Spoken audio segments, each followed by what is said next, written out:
va al balcón. Cuando estemos borde con borde, abajo el tripulante va a tirar el cañón, ¿ya?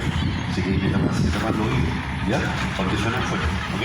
Pero cuando estemos borde con borde, cuando los barcos estén juntos, ¿ok? Voy a poner un balazo. Vamos a enfrentarnos del batalla manzana. Y vamos a poder. Venga, caso.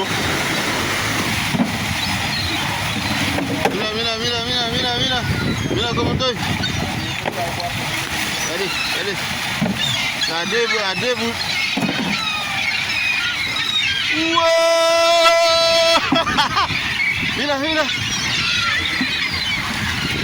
Aquí estamos. ¡Wow!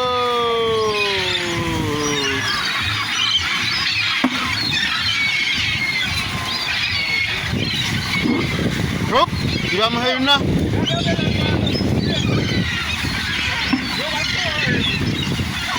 Ça mbot ko el boy.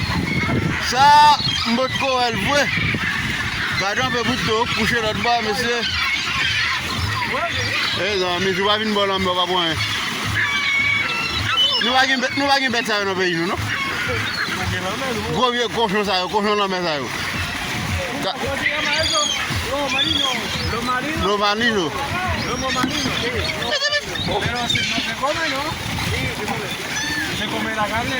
Sí, igualmente lo mataban. Ahora ya no.